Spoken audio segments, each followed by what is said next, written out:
सरकार क्रियाशील रही है। और फिर कोविड काल के दौरान जिस तरह से कई सारे उद्योग धंधे लगातार प्रभावित रहे हैं, रोजगार बड़े तादाद में प्रभावित रहा है, तो निश्चित तौर पर इस बजट से खासी उम्मीदें थी। और कई सारी चीजें ऐसी हैं जिन्हें प्राइवेटाइज किया गया। मकसद सिर्फ एक था कि लोगों को ज्यादा से ज्यादा रोजगार मिल पाए, वो व्यापार, वो उद्योग ज्यादा से ज्यादा पनप पाए, जिसको लेकर के लोग बाहर जाते थे, विदेश जाते थे। वो विदेशी चीजें जिसे हम इंपोर्ट करते थे वो इंडिया में ही बन पाए, और खास तौर पर उसको लेकर के मशीनरी इंपोर्ट या फिर उन कंपनियों को यहाँ पर उस तरह से लाने की बहुत बड़ी जरूरत थी। इसको लेकर के एक बड़ा कदम उठाया गया है। फॉरेन डायरेक्ट इन्वेस्टमेंट को 74% किए जाने के बाद एक कानून और लाया गया है कि जो भी मालिकान होंगे, भले ही कंपनी उनकी टेक्नोलॉजी या जॉइंट वेंचर के साथ इंडिया में आते हैं, लेकिन जो मुख्य मालिक होगा वो एक भारतीय होगा। तो निश्चित तौर पर ये एक कानून की तरह बीच में क्लॉज रखा गया है कि भले ही कंपनी विदेशी होगी, जॉइंट वेंचर के साथ इंडिया में काम करेगी, लेकिन जो मालिक होगा वो हिंदुस्तानी होगा। तो निश्चित तौर पर इसको लेकर के रोजगार के बड़े आयाम आने वाले वक्त में देखे जा सकते हैं, क्योंकि फॉरेन डायरेक्ट इन्वेस्टमेंट के बाद देश में कई ऐसे व्यापार हैं, कई ऐसे उद्योग हैं जिसमें विदेशी कंपनियां हमेशा से ही हावी रहती हैं। और अगर वो कोई उपकरण या कोई इस तरह की इंडस्ट्री या फैक्ट्री इंडिया में लगाती हैं, तो निश्चित तौर पर व्यापार के बड़े आयाम खड़े होंगे, सप्लाई के बड़े आयाम खड़े होंगे। इंडिया में अपने आप में बड़ा उपभोक्ता के रूप में हमेशा से देखा गया है, और अगर यहाँ पर उस तरह की फैक्ट्रीज इंडस्ट्रीज लाई जाती हैं जो पॉपुलर हैं बाकी यूरोपियन कंट्रीज में, तो निश्चित तौर पर बड़े रोजगार के न सिर्फ आयाम होंगे, बल्कि इंडिया एक ऑक्यूपायर से सप्लायर के रूप में देखने को मिल सकता है आने वाले वक्त में। जी बिल्कुल, जी बिल्कुल। अभिषेक जी, यहाँ पर आपसे जानना चाहूंगी कि एफडीआई की जो बात की गई है, फॉरेन इन्वेस्टमेंट की बात की गई है, समझना चाहूंगी यहाँ पर कि यदि फॉरेन इन्वेस्टमेंट यहाँ पर ज्यादा होगा तो कहीं ऐसा तो नहीं कि देश में जो छोटे उद्यमी हैं उनको किसी तरह का नुकसान हो? यहाँ बिल्कुल एमएसएमईज की बात की जाए, इंडस्ट्रीज की बात की जाए, उसको लेकर लगातार प्रधानमंत्री भी ये बातें कहते हुए आए हैं कि ना सिर्फ अलग से बजट, बल्कि इस बजट में भी उनके लिए अलग से एलोकेशन किया गया है।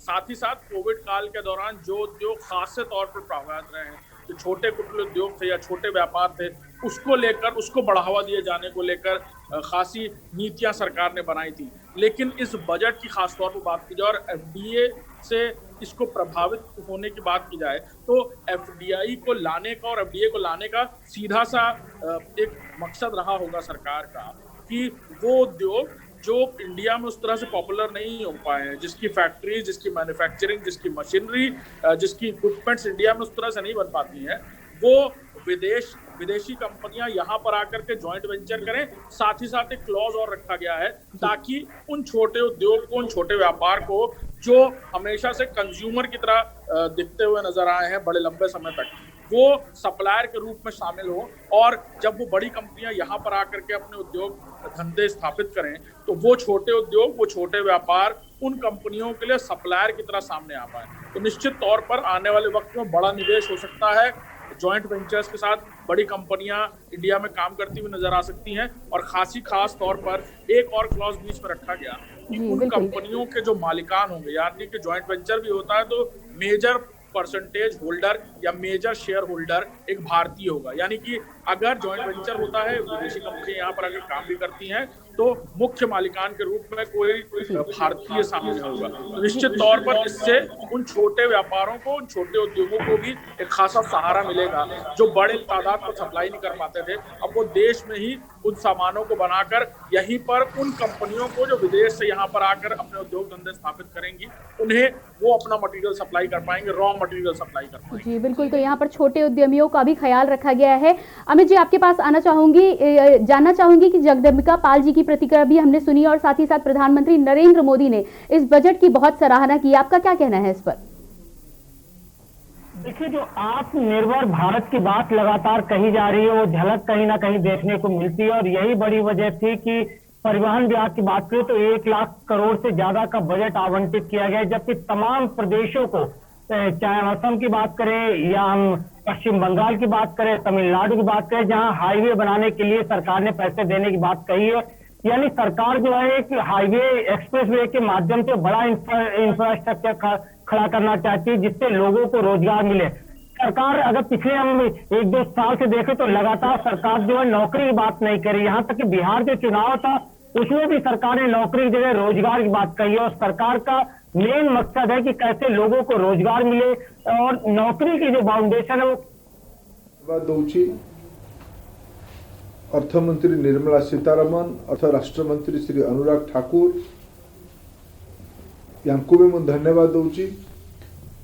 कोरोना उपरांते विश्वर अर्थनीति जेतेबेले अत्यंत खराब अवस्था रे अच्छी से भलिया गोटे परिस्थिति रे अर्थनीति को एक नुआ दिग दबा पई आज बजेट अणा जाइछि। ये बजेट बहुत प्रशंसनीय बजेट। अर्थनीति पुनर्बार पॉजिटिव इंडिकेशन देखैलानी। भी सेफ रिकवरी कथा चर्चा विशेषज्ञ मान आरंभ करिसंती। ये बजेट जदि 2-3टी मुख्य विषय को उल्लेख करा जाए और ओडिशा संपर्क रे ताकू जोड़ी की देखा जाए। स्वास्थ्य सेवा, रेल, रास्ता। और इसी बजट पर रविशंकर प्रसाद जी क्या कुछ कह रहे हैं, आइए सुनते हैं। करोड़ का पैकेज था, तो आज के बजट को उसके साथ जोड़कर देखने की आवश्यकता है। अब आज के बजट की क्या क्या प्रमुख विशेषताएं हैं? पहला, देश को स्वस्थ करना है। स्वस्थ करना है तो हमें गांव, ब्लॉक्स पर अच्छे अच्छे हेल्थ केयर संस्थाएं स्थापित करनी है। 64,000 करोड़ का उसके लिए एक पूरा सहयोग दिया गया है। दूसरा, हमें कोविड की वैक्सीन को विस्तृत करना है, तो 35,000 करोड़ रुपया उसके लिए दिया गया है। अगर हमें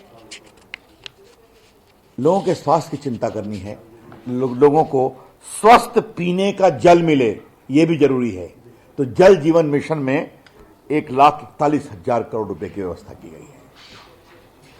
उसके बाद अगर आप देखें तो जो ये गंदगी है, सफाई है, उसके लिए अच्छी व्यवस्था की गई है और बजट में उसका एक व्यापक प्रावधान किया गया है।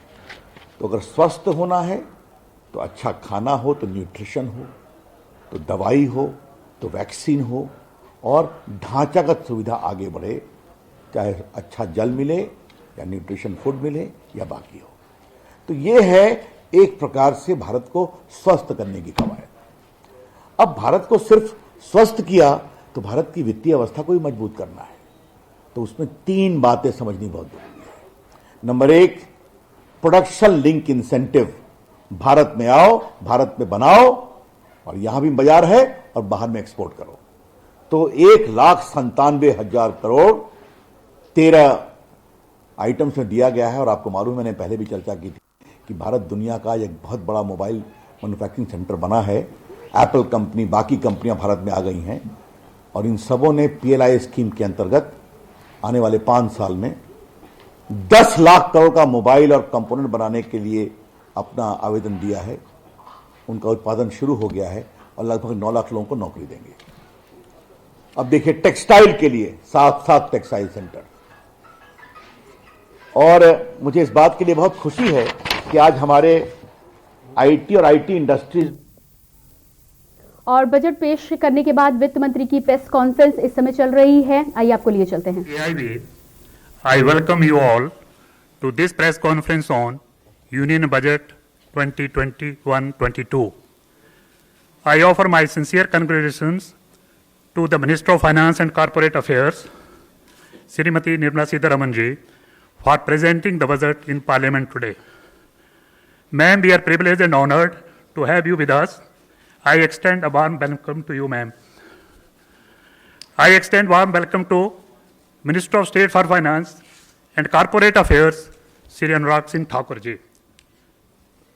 I welcome Finance Secretary Dr. Ajay Bhushan Pandey, Secretary Expenditure Shri T.B. Somanathan, Secretary Financial Services Shri Devashish Pandey, Secretary Economic Affairs Shri Tarun Bajaj, Secretary Deepam Shri Tuhin Kant Pandey, Chief Economic Advisor, Dr. K.V. Subramanian. First, the Finance Minister will make her opening remarks, then we will take some questions from you, friends. Ma'am, over to you, please. Thank you, and good afternoon.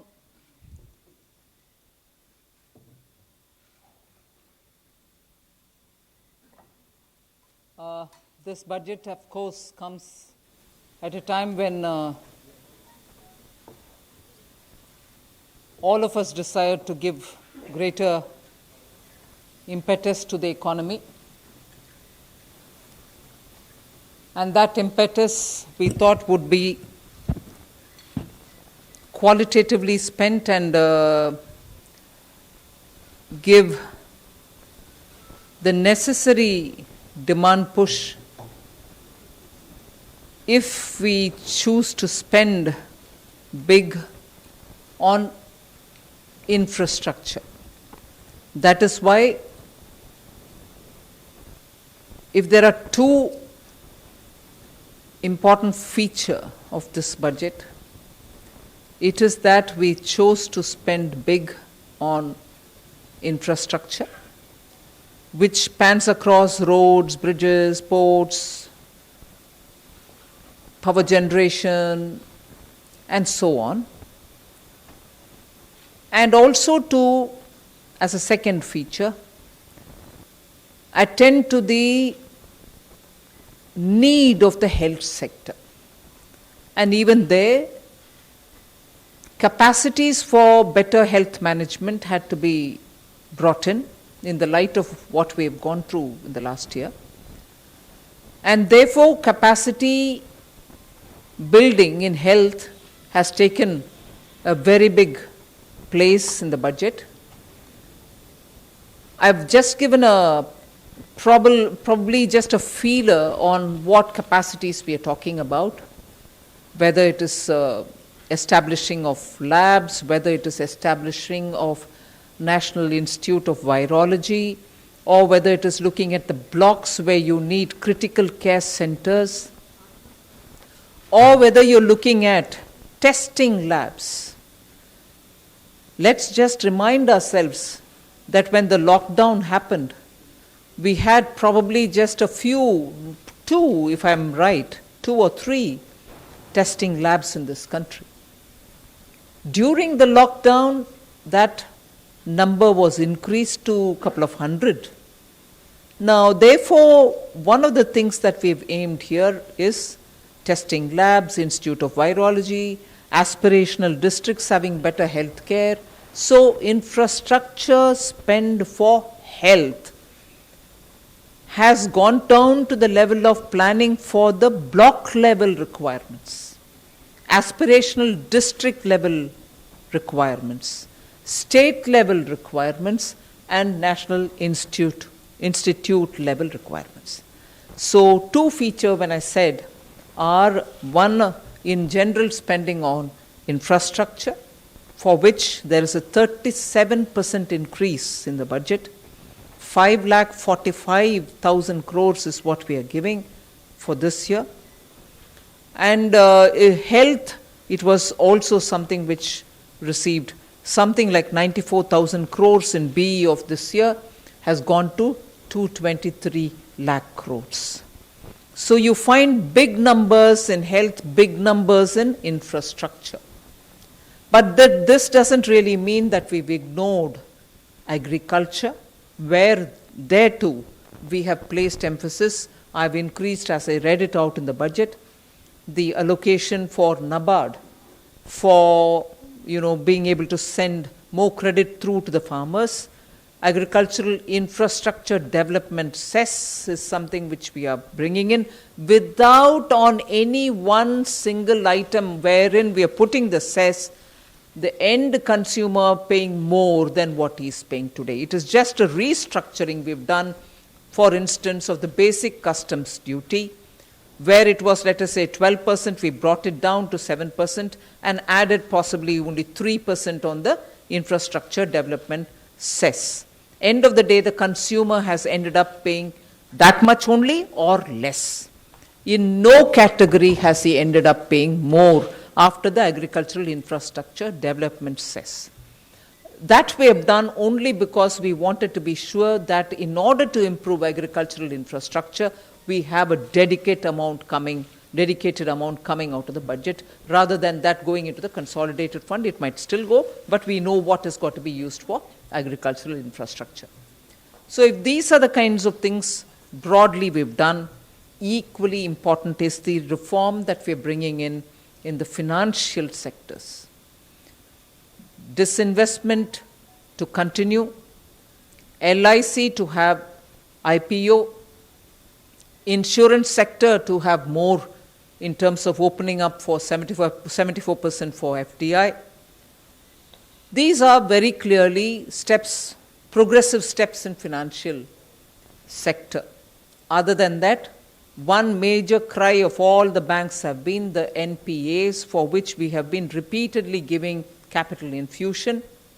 In order that the bank books are cleared and cleaned up, we have come with an announcement of a formulation through which the NPAs will be culled out of the bank's books based on some formulation, not any discretion there.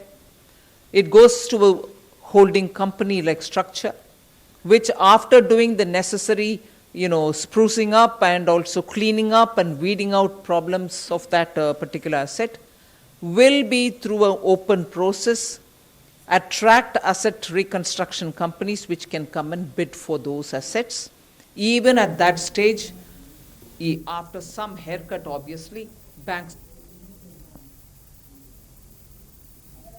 तो 2021 और 22 के budget पर हम लगातार चर्चा कर रहे हैं। तमाम सेक्टरों में जो भी बदलाव किए गए हैं, जो भी छूट दी गई है, उसको लेकर हम लगातार चर्चा कर रहे हैं। और चर्चा करने के लिए हमारे साथ लगातार बने हुए हैं हमारे सहयोगी लखनऊ से अभिषेक सिंह और किसान नेता सवित मलिक।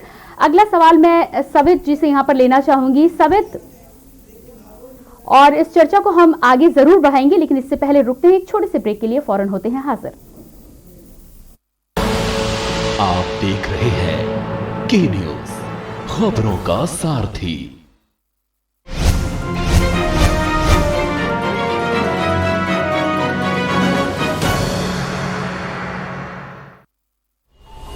सतत पहल द्वारा आज जो कचरा और कृषि अपशिष्ट है, वो कल गाड़ियों में फ्यूल बनकर दौड़ेगा। किसानों के लिए अतिरिक्त आय के साधन बनेंगे, रोजगारों का सृजन होगा, प्राकृतिक गैस और कच्चे तेल का आयात घटेगा, पर्यावरण होगा स्वच्छ और भारत आत्मनिर्भर बनेगा।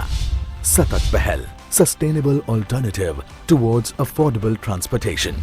सक्षम, पेट्रोलियम और प्राकृतिक गैस मंत्रालय की पहल, PCRA एवं भारत सरकार द्वारा जनहित में जारी। स्वाद और खुशबू में झूम के भाई लेके आए गोल्डी मसाले। गोल्डी मसाले, खुशबू और स्वाद ऐसा तो रिश्तों में गुस्सा कैसा। फिट रहना है तो फिटनेस हेल्थ ऑयल ले आओ। You are correct. हाँ, करेक्ट होता है बाबूजी। सही बोले हैं, तो ले आइए फिटनेस हेल्थ ऑयल। खुदी को आजमाया है तो ये अंदाज आया है, खुदी को आजमाया है तो ये अंदाज आया है। तुम में भी मैं हूँ, शुद्ध प्लस पान मसाला। आप देख रहे हैं के न्यूज, खबरों का सारथी। ब्रेक के बाद एक बार फिर आपका स्वागत है। और 2021-22 के बजट को लेकर हम लगातार चर्चा कर रहे हैं। हालांकि ये बजट यदि हम अर्थशास्त्रियों की नज़र से देखें तो काफ़ी लोग इसकी तारीफ कर रहे हैं, 10 on 10 दे रहे हैं, लेकिन उसके बावजूद भी विपक्ष लगातार इस बजट को लेकर खामियां निकाल रहा है। उनको लग रहा है कि ना ही किसानों की मदद की गई है और ना ही मिडिल क्लास के लिए यहाँ कोई राहत की बात की गई है। लेकिन इस पर हम लगातार चर्चा कर रहे हैं और चर्चा बनाए रखने के लिए हमारे साथ सहयोगी हमारे लखनऊ से जुड़े हैं अभिषेक सिंह और साथ ही साथ सवित मलिक, किसान नेता भी हमारे साथ है। सवित, यहाँ पर आपके पास आना चाहूंगी। किसानों की लगातार बात हो रही है, इतने लंबे समय से आंदोलन चल रहा है। हालांकि आंदोलन तो अभी खात्मे की ओर नहीं है, उस पर कोई बात नहीं हुई, लेकिन MSP यहाँ पर बढ़ाई गई है। आपका क्या कहना है इसको लेकर? हमको ऐसा लगता है कि जैसे अभी इन लोगों ने कुछ दिन पहले कहा था कि 20,000 करोड़ का हम कोरोना पैकेज दे रहे हैं, उसी तरह ये बजट भी है।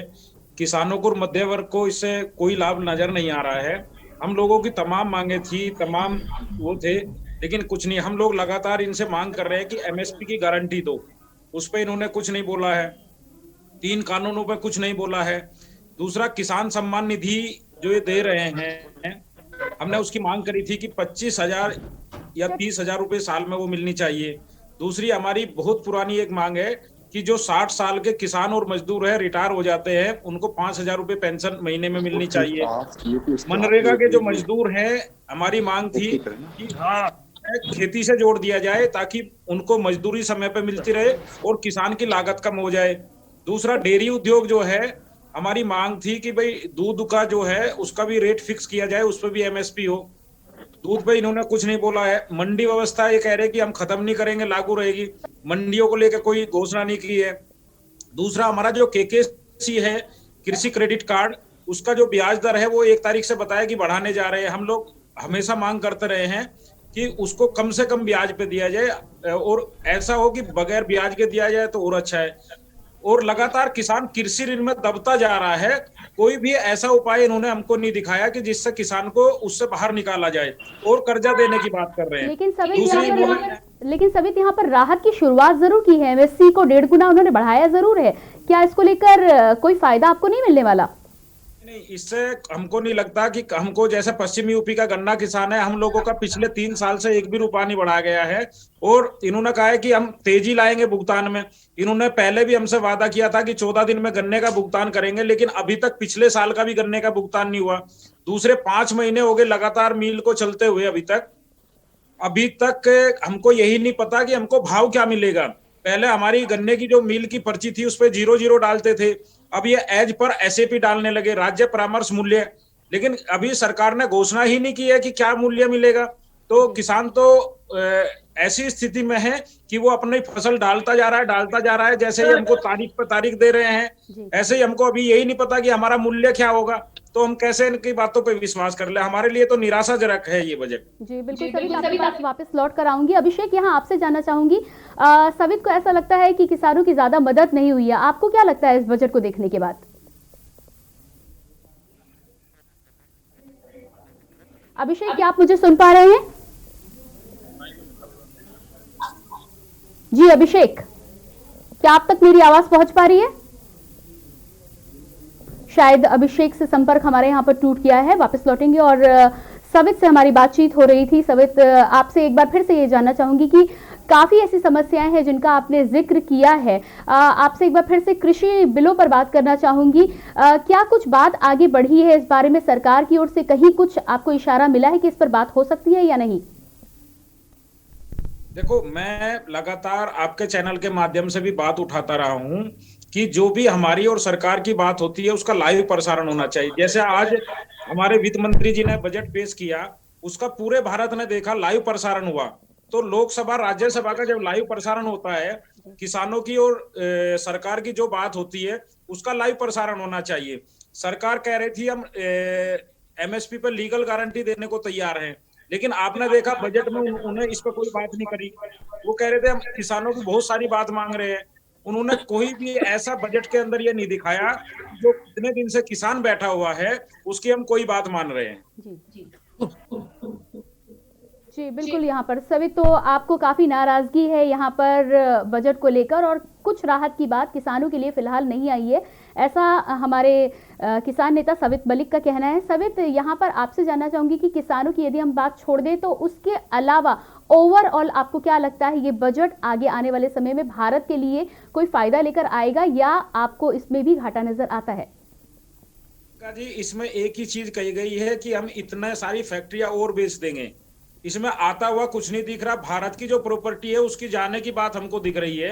अब इन्होंने पेट्रोल डीजल पे और भी रेट बढ़ा दिया है, सेस लगा दिया है कि इससे किसान को देंगे, लेकिन हमको लग रहा किसानों को तो कुछ नहीं मिलेगा, लेकिन हमारा जो आम आदमी है उससे उसका बोझ बढ़ेगा। अब ये डीजल पे लगाएंगे तो डीजल से हमारी फसलों के जो है उसमें लागत मूल्य बढ़ जाएगा, लेकिन मिलना हमको कुछ नहीं है। आम आदमी 2.5 रुपए पेट्रोल महंगा हो जाएगा, 4 रुपए डीजल महंगा हो जाएगा, तो इससे भारत का आम उपभोक्ता जो है उसके ऊपर फर्क पड़ेगा। ट्रांसपोर्टेशन महंगा हो जाएगा, खाने पीने की सारी चीजें महंगी हो जाएंगी। लेकिन सवित, यहाँ पर कृषि सेस जो लगेगा उससे कहा जा रहा है कि आम आदमी पर कोई जोर नहीं पड़ेगा। आपसे यहाँ पर समझना चाहूंगी कि आम आदमी पर किस तरह से जोर पड़ेगा जो आप कह रहे हैं? जब बढ़ेगा, कोई सामान इधर से उधर जाता है वो गाड़ी से जाता है, जी। जब गाड़ी से जाएगा उसका भाड़ा बढ़ेगा, तो जो सामान अभी 4 रुपए में मिल रहा था वो कल अपने आप 5 रुपए में मिलेगा। उससे जो इतनी भारत की जनता है, आप लोग बैठे हैं, सबको जो भी सामान है उसका रेट बढ़ जाएगा। इससे आम आदमी को बहुत बड़ा नुकसान होने वाला है और किसान को इससे कुछ नहीं मिलना है, क्योंकि ये लोग आज तक जो भी किए हैं, हमको ये नहीं पता वो पैसा कहाँ जाता है। 20 लाख करोड़ का जो कोरोना में पैकेज दिया था, अगर भारत का कोई भी आदमी कहता है कि हमको उससे कुछ मिला है तो हम मान जाएंगे मेरी बात।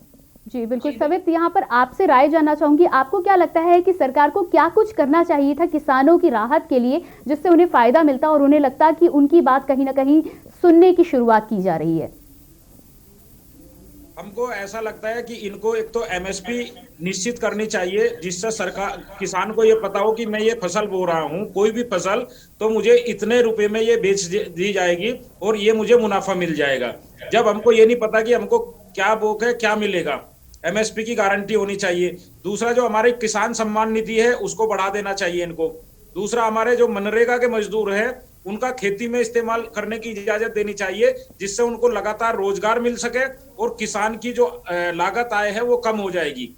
दूसरा, जो हमारा दूध का है काम, डेयरी उद्योग है, वो घरेलू छोटा छोटा उद्योग है, जिससे बहुत सारे लोग जुड़े हुए हैं और सभी को दूध की जरूरत होती है, तो उसका भी एक रेट निश्चित कर देना चाहिए कि इतना कम से कम रेट मिलेगा। जैसे अमूल की कंपनी है, अमूल वाली एक ऐसी संस्था है जो किसानों का समूह है, अगर वो रेट खरीदती है तो उससे नीचे जो प्राइवेट कंपनियां हैं वो ना खरीद सके।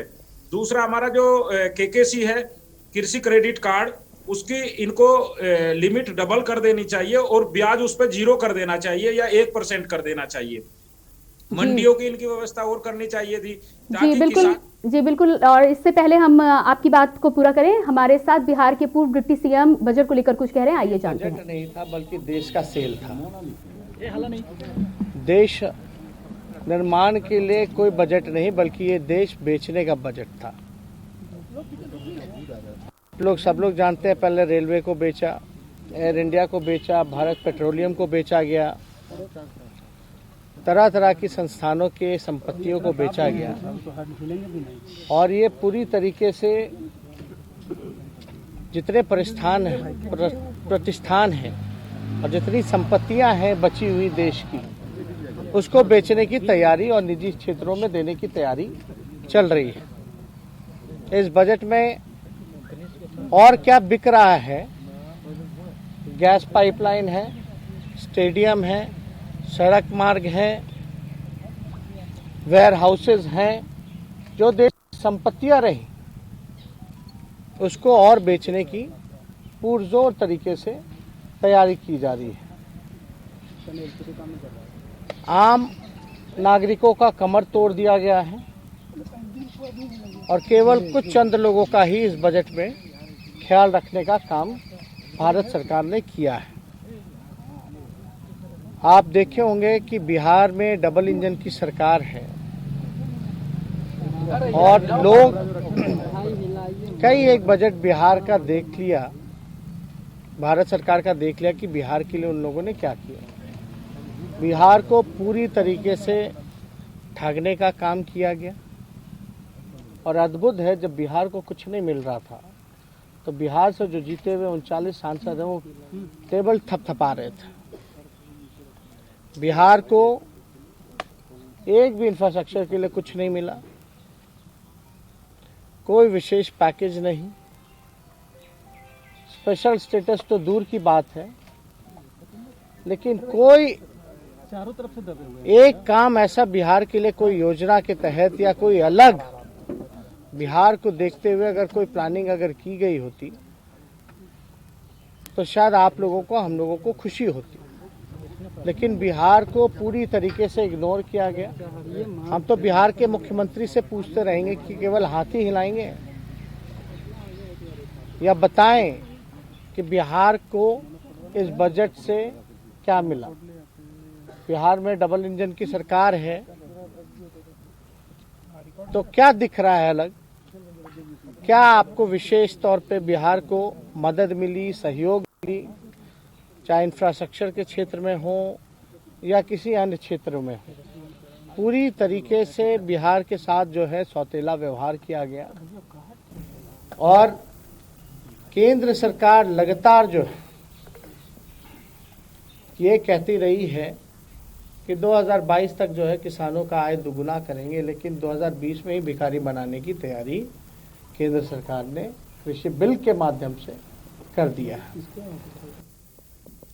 तो ये थे बिहार के पूर्व डिप्टी सीएम तेजस्वी यादव, जिन्होंने कहा कि सरकार ने बिहार को पूरी तरह से इग्नोर किया है और यहाँ पर जो कुछ उन्हें बिहार के लिए करना चाहिए था वो बिल्कुल नहीं किया गया। साथ ही साथ उन्होंने नीतीश कुमार से भी पूछा है कि वो बताएं कि सरकार ने बिहार के लिए क्या कुछ किया है, क्या कुछ दिया है। तो ये तमाम बातों में कुल मिलाकर उन्होंने कहा है कि सरकार ने यहाँ बजट में बिहार को पूरी तरह से निराश किया है, बिहार को ठगा है। लगातार हम 2021 और 22 के बजट को लेकर अपनी चर्चा को जारी रख रहे हैं, बात कर रहे हैं कि क्या कुछ किसे मिला है, ये बजट आने वाले समय में देश के लिए कैसा साबित होगा, और इसी चर्चा को आगे बढ़ाएंगे। हमारे साथ चर्चा में हमारे सहयोगी जुड़े हुए हैं, अभिषेक सिंह लखनऊ से और सावित मलिक किसान नेता।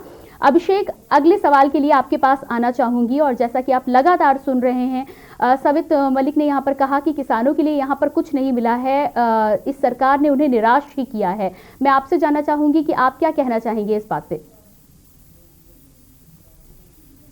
या बिल्कुल, ये साफ था कि लगातार किसान आंदोलन जारी है और इस आंदोलन के बीच बजट आना, और निश्चित तौर पर बजट को लेकर के हर एक आम और खास की नजर बजट पर थी कि उनके लिए क्या कुछ होगा, और सबसे खास तौर पर किसान ये देखना चाहते थे कि क्या बजट में कुछ ऐसा किया जाएगा कि जो उनकी मांगे हैं किसान कानून को लेकर के, उसमें उस मांगों को लेकर के कुछ पॉजिटिव एटीट्यूड के साथ सरकार सामने आती है कि नहीं। हालांकि एमएसएमई को लेकर के निश्चित तौर पर गारंटी की बात कही गई है, लेकिन उसमें भी कुछ ऐसी बातें हैं जो अभी जो किसान संगठन है उनको लेकर के मतभेद सामने नजर आ रहा है।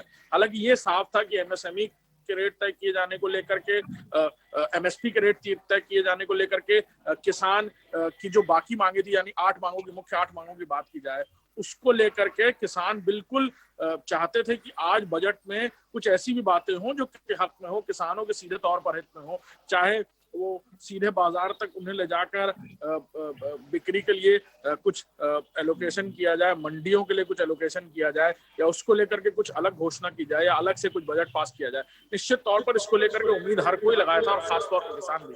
ये वजह है कि लगातार एक के बाद एक प्रतिक्रियाएं आ रही हैं, लेकिन ये दोनों मामले अगर देखा जाए तो दोनों अलग अलग थे, क्योंकि बजट पूरे देश को लेकर के आना था। हालांकि किसान आंदोलन जारी है और वो ये चाहते हैं निश्चित तौर पर कि बजट में भी वो सारी बातों का जिक्र हो जिसको लेकर वो लगातार आंदोलित है। लेकिन किसानों को लेकर के, एमएसपी को लेकर के गारंटी की बात जहां तक है, उसका जिक्र बजट में किया गया। लेकिन जिस तरह से किसान चाह रहे हैं, जिस तरह से किसान नेता लगातार सरकार से संपर्क में है, बातचीत भी हो रही है, आंदोलन लगातार जारी है, लेकिन बीच की बात नहीं हो पा रही है। तो निश्चित तौर पर मतभेद जारी है और आने वाले वक्त में भी जैसा कि नजर आ रहा है कि किसान आंदोलन कर रहे हैं। देखना होगा सरकार क्या कुछ बातचीत लेकर सामने आती है, क्या कुछ होता है। लेकिन खासतौर पर बजट को लेकर के जिस तरह की उम्मीद किसान लगाए थे, उसको लेकर के निराशा हुई है। बिल्कुल निराशा हुई है। अभिषेक, यहाँ पर आपसे ये भी जानना चाहेंगे कि किसानों को तो निराशा हाथ लगी है, यदि हम तेजस्वी यादव की बात सुने या अखिलेश यादव की बात सुने तो उन्हें भी काफ़ी निराशा इस बजट से मिली है। उन दोनों को ही ऐसा लगा है कि पूरी तरह से सरकार ने गरीबों को इग्नोर किया है और साथ ही साथ जो निचला तबका है उसके लिए कुछ भी दिया नहीं गया है। आपको क्या लगता है कि क्या ये बातें राजनीति से प्रेरित है या वाकई इनमें कोई सच्चाई है? या बिल्कुल, विपक्ष की एक भूमिका होती है हर वक्त जब सरकार की तरफ से कोई रणनीति सामने आती है, सरकार कोई बिल लेकर सामने आती है या बाकी चीजें, तो हमेशा से विपक्ष घेरने की भूमिका में होता है, विरोध करने की भूमिका में होता है। खासतौर पर उत्तर प्रदेश की बात की जाए तो भारतीय जनता पार्टी सरकार के खिलाफ भी न सिर्फ समाजवादी पार्टी बल्कि और भी दल लगातार हमलावर होते नजर आए हैं। और इस बिल को लेकर के जो विपक्षी दलों की तरफ से, चाहे कांग्रेस की बात की जाए, इसे अपर क्लास का बिल बताती हुई नजर आ रही है। उनका कहना है कि निचले तबके के लोगों के लिए बिलो द येलो लाइन के लिए कुछ नहीं किया गया।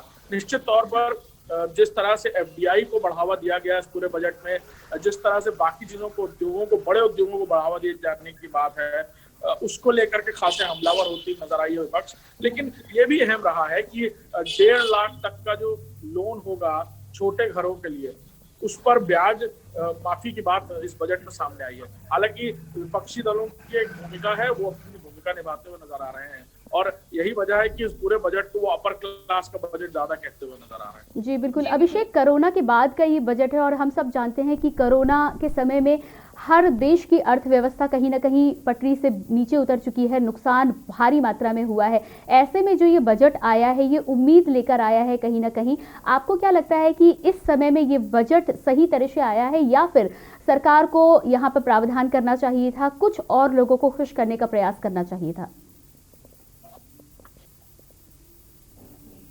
या बिल्कुल, कोविड काल के बाद इस बजट की हर कोई उम्मीद कर रहा था, लोग कयासे लगाए बैठे थे कि कहीं ना कहीं ये बजट के आने के बाद लोग राहत की सांस लेंगे, और खासतौर पर व्यापारी वर्ग जिनके छोटे उद्योग थे, जो छोटे धंधे या बिजनेस करते थे, उनको खासा नुकसान पहुंचा। तालेबंदी तक की नौबत आई है कोविड काल के दौरान, और बड़े उद्योगों की बात की जाए तो उनमें भी मिली जुली प्रतिक्रिया देखने को मिली हैं, लेकिन लब्बो-लुआब ये रहा कि नुकसान लगभग सबने उठाया है। कोविड काल के दौरान बड़ा नुकसान रहा है। चाहे निचले तबके की बात की जाए यानी एम्प्लॉय वर्ग की बात की जाए तो उनके लिए भी खासी परेशानियां रही हैं। सैलरी कम हुई है, इंक्रीमेंट नहीं हो पाया, वर्क फ्रॉम होम की वजह से भी खासी जो सुविधाएं उन्हें मिलती थी उन बड़ी एमएनसीज की तरफ से, वो भी उनमें भी कटौती की गई। तो निश्चित तौर पर हर कोई उम्मीद लगाया था कि एक बड़ा बजट सामने आएगा, लेकिन सबसे बड़ी चुनौती सरकार के लिए भी थी इस पूरे बजट के दौरान कि कोविड वैक्सीन को लेकर के जल्द से जल्द बड़ा हिस्सा बजट का निकाला जाए, ताकि जल्द से जल्द ज्यादा बड़ी तादाद में कोविड वैक्सीन मुहैया हो पाए।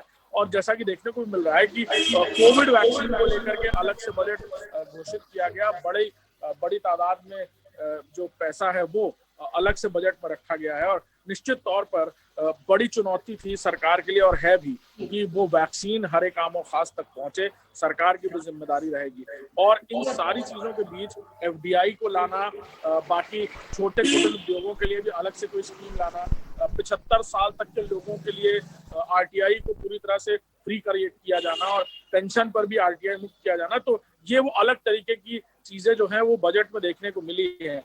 लेकिन जिस तरह की उम्मीद लोग लगाए थे कि कोविड काल के दौरान या कोविड काल के बाद इस बजट के को लेकर कोविड से जो लोग परेशान हुए, जो व्यापार कोविड की वजह से ग्रसित हुए या व्यापार जब तालेबंदी तक नौबत आई, उसको लेकर के एक राहत बजट पेश करने की या उम्मीद कर रहे थे कि सरकार द्वारा पेश किया जाएगा, वैसा कुछ देखने को नहीं मिला है। हो सकता है इसलिए कई सारे बड़े व्यापारी या छोटे व्यापारी निराशा में। बिल्कुल अभिषेक, यहाँ पर आपको रोकेंगे। दिल्ली से deputy CM Manish Sisodia budget को लेकर कुछ कह रहे हैं, आइए देखते हैं। जबकि 2 लाख करोड़ इन्होंने देश भर के नगर निगमों के लिए रखे हैं, दिल्ली को नगर निगम के लिए 1 रुपया भी इन्होंने नहीं दिया। दूसरा धोखा इन्होंने ये किया है जो एमसीडी के साथ किया है। तीसरी बड़ी बात यह है कि ये लोग एजुकेशन पॉलिसी बहुत कर रहे थे, और उन्होंने कहा था हमने एजुकेशन पॉलिसी इतनी प्रोग्रेसिव बनाई है, बस अब एजुकेशन बदल जाएगी। उस एजुकेशन पॉलिसी में इन्होंने लिख के रखा है कि 6% ऑफ जीडीपी एजुकेशन बजट पे आना चाहिए। इन्होंने तो एजुकेशन बजट कम कर दिया, और भयंकर रूप से कम कर दिया एजुकेशन बजट। अगर आप एजुकेशन पे पैसा नहीं खर्च करोगे, अगर आप देश के बच्चों को पढ़ाने लिखाने पे पैसा खर्च नहीं करोगे, तो नेशनल एजुकेशन पॉलिसी में लिखने का फायदा क्या है, एनईपी में लिखने का फायदा क्या है? इसका मतलब आपकी एनईपी आपके लिए जुमला थी। आप अगर बच्चों को पढ़ाओगे लिखाओगे नहीं तो आत्मनिर्भर कैसे बनेंगे? आत्मनिर्भर केवल जुमले से थोड़ी बन जाएंगे। आत्मनिर्भर के लिए तो बच्चों को पढ़ाना लिखाना पड़ेगा, बच्चों की पढ़ाई लिखाई पे खर्च करना पड़ेगा। आप बच्चों की पढ़ाई लिखाई पे खर्च नहीं कर रहे, आप कह रहे हो हम देश को आत्मनिर्भर बनाएंगे। आप नई एजुकेशन पॉलिसी में कह रहे हो हम पैसा देंगे, आप पैसा नहीं दे रहे, आप धोखा दे रहे हो देश के लोगों को। और दिल्ली के साथ तो जैसा मैंने कहा बहुत जबरदस्त धोखा किया है इन्होंने। नगर निगम के साथ आज नगर निगम के कर्मचारियों को तनख्वाह नहीं मिल रही है, सफाई कर्मचारी तनख्वाह के लिए लड़ रहे हैं, डॉक्टर्स तनख्वाह के लिए लड़ रहे हैं, लेकिन इन्होंने 1 रुपया नहीं दिया उनको नगर निगम के कर्मचारियों के लिए। ओवरऑल बजट मुझे तो जुमला ही लग रहा है, इसीलिए मैंने कहा 2 चीजों पे इसलिए कहा कि आत्मनिर्भर भारत कह रहे हैं, बिना बच्चों को पढ़ाई लिखाई आत्मनिर्भर भारत कैसे खड़ा होगा? जी बिल्कुल, तो ये थे दिल्ली के डिप्टी सीएम मनीष सिसोदिया, और इन्होंने भी वही बात कही है जो तेजस्वी यादव और अखिलेश यादव ने कहा है कि सरकार ने पूरी तरह से दिल्ली को भी निराश किया है। शिक्षा के बारे में लगातार बात कर रहे हैं, लेकिन शिक्षा को लेकर जो पैसा मुहैया कराया जाना चाहिए था उसके बारे में अभी तक कोई बात नहीं हुई। हालांकि लगातार बात हो रही है कि शिक्षा के स्ट्रक्चर को सुधारने के लिए काफ़ी कुछ नई योजनाएं लेकर आए हैं। जैसा कि हम सभी जानते हैं कि सैनिक स्कूलों में बढ़ोतरी की गई है, साथ ही साथ एकलव्य योजना में भी बढ़ोतरी की की गई है, तो क्या कुछ इसका लाभ मिलेगा ये आगे आने वाले समय में जानेंगे। और इन तमाम सवालों के जवाब लेने के लिए एक बार फिर से चर्चा को आगे बढ़ाते हैं और देखते हैं कि क्या कुछ और हो सकता है बजट में आम लोगों के लिए, उसके साथ ही साथ क्या कुछ और मिलने वाला है बजट में। सवित, यहाँ पर आपके पास एक बार फिर से वापस लौटकर आना चाहूंगी और आपसे हम लगातार चर्चा कर रहे थे 2021-22 के बजट को लेकर। अभिषेक से यहाँ पर मेरी बात हुई है तो उन्होंने कहा है कि हाँ, थोड़ी निराशा जरूर हाथ लगी है, लेकिन उसके बाद भी बजट ऐसा है जो आगे आने वाले समय में संवारने वाला रहेगा देश को। कोरोना काल के बाद ऐसा बजट पेश करना अपने आप में एक अच्छी बात है। आपसे जानना चाहूंगी कि अगर किसान की नीतियों को हटा दिया जाए तो आपको उसके अलावा ये बजट कैसा लगता है? प्रियंका जी, जब देश कोरोना काल से गुजर रहा था, सभी लोग घर पे आराम कर रहे थे, उस वक्त किसान खेतों में काम कर रहे थे। और जब देश की जीडीपी नीचे आ रही थी तो खेती से 3.5% जीडीपी उठी है।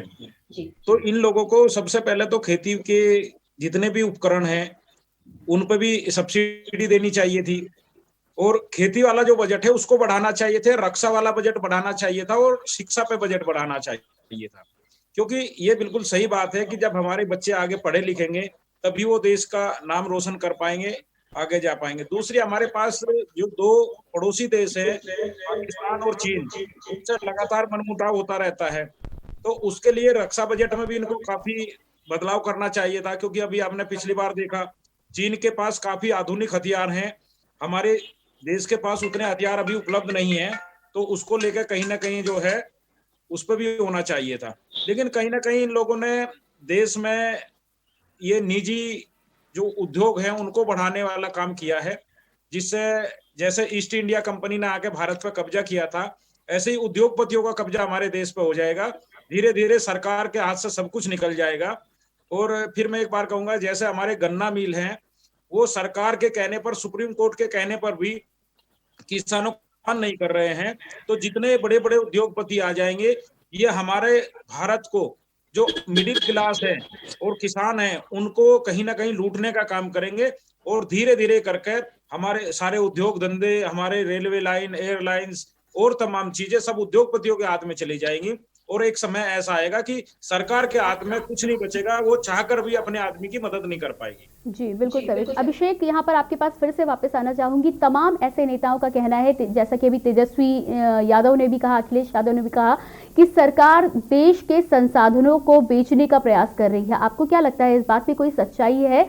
यदि एफडीआई यहाँ पर ज्यादा आता है तो जो भारत के उद्यमी हैं, जो छोटे उद्यमी हैं, क्या उन्हें किसी प्रकार का नुकसान होगा, या उनके लिए ऐसी कोई व्यवस्था की गई है कि उनका लाभ उन तक रहे और उन्हें फायदा मिल सके? अभिषेक, क्या मैंने पहले भी कहा कि विपक्ष, जैसा कि मैंने पहले भी कहा कि विपक्ष की एक भूमिका होती है। सरकार द्वारा किसी भी कार्य को किए जाने के बाद विपक्ष उसकी निंदा किसी भी तरीके से करता है। और जैसा कि हम देख भी रहे हैं, अलग अलग दल, क्योंकि चुनाव भी पास है, इस बजट को लेकर भी कई सारी उम्मीदें थी कि इस बजट के जरिए भी चुनाव को कहीं ना कहीं मोटिवेट करने की कोशिश की जाएगी। जिस तरह से बजट आया और जिस तरह की प्रतिक्रियाएं देखने को मिल रही हैं, चाहे उत्तर प्रदेश में अखिलेश यादव की बात की जाए, बिहार में तेजस्वी यादव की बात की जाए, और भी जगह से जहां पर भारतीय जनता पार्टी की सरकारें नहीं है वहां से भी अलग अलग प्रतिक्रिया आ रही है। और खास तौर पर किसान नेता या किसान संघर्ष दल एक के बाद एक जो बातें कर रहे हैं, निश्चित तौर पर उम्मीदें बढ़ी थी लोगों को। और खास तौर पर एफडीआई को लेकर के जो बात कही जा रही है, तो उसमें सरकार ने बाकायदा एक क्लॉज रखा है कि एफडीआई जरूर लागू होगा 74 यानी 74%, 39% से इसे बढ़ाया गया है। लेकिन उन सारी चीजों के बीच जो मुख्य मालिक होगा, यानी कि अगर कोई बड़ा उद्योग, कोई बड़ी फैक्ट्री, कोई एक बड़ा प्लांट यहाँ लगता है, विदेशी प्लांट, तो एक जॉइंट वेंचर या एमओयू साइन होगा और जो उसका मुख्य मालिक होगा वो भारतीय होगा। तभी वो कंपनी या वो जो भी बड़ा उद्योग होगा वो यहाँ पर स्थापित किया जा सकेगा। तो ये बाकायदा क्लॉज उस पूरे एफडीआई में भी लगाया गया है, चाहे वो 74% किया गया। और सबसे बड़ी बात यह है कि छोटे उद्योग जो इंडिया की खास तौर पर पूरे देश की बात की जाए तो वो एक ऑक्यूपायर यानी कि कंज्यूमर के रूप में हमेशा से यूरोपीय देशों के सामने रहा है। और अगर एफडीआई इस तरह लागू किया जाता है, देश में बड़े उद्योगों को बढ़ावा दिया जाता है, बड़े उद्योग खुलते हैं, और वो उद्योग जो हमेशा से इंडिया के लिए हमेशा कंज्यूमिंग की तरह रहे हैं, भारत उसे हमेशा से इम्पोर्ट कराता रहा है, और वो उद्योग अगर यहाँ खुलते हैं तो बड़ी बात होगी। और यूरोपीय और एशियाई देशों में खासतौर पर भारत का एक अलग वर्चस्व देखने को मिल सकता है आने वाले सालों में। और उस क्लॉज को साफ तौर पर इसलिए रखा गया कि यहाँ पर दोबारा से उस तरह की भूमिका न बन पाए कि कोई विदेशी कंपनी यहाँ पर आए, अपने एम्प्लॉय रखे और वो यहाँ पर पूरी तरह गवर्निंग अथॉरिटी रहे। तो निश्चित तौर पर अगर मालिकान के रूप में कोई भारतीय रहता है तो कंपनी आधे तौर पर भारतीय रहेगी। एफडीआई को सीधे से लाने का मकसद ये था कि यहाँ पर बड़े तादाद में इन्वेस्टमेंट हो पाए, यहाँ पर इन्वेस्ट हो पाए और वो कंपनियां, वो उद्योग जो अब तक भारत में कंज्यूमर, भारत उसे कंज्यूम करता रहा है, भारत उसे इंपोर्ट करने की स्थिति में आ पाए। जी बिल्कुल, छोटे उद्यमियों के हितों का पूरा ख्याल रखा जाएगा। अभिषेक, आपसे यहाँ पर समझना चाहूंगी, ईज ऑफ डूइंग बिजनेस की जो बात कही जाती है उसमें क्या कुछ लाभ मिलेगा यदि बिजनेस के लिए कोई छोटा उद्यमी आगे बढ़ता है या एफडीआई के थ्रू कोई आना चाहता है भारत में, तो वो किस तरह से बिजनेस कर पाएगा?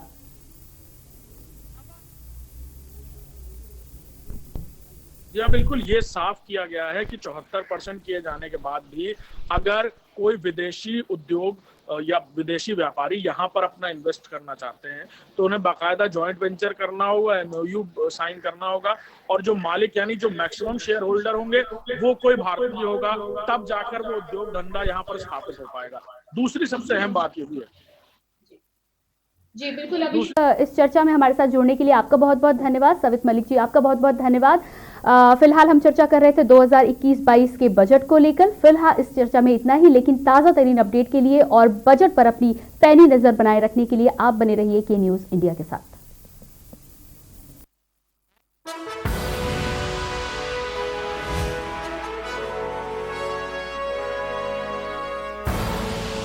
आप देख रहे हैं के न्यूज़।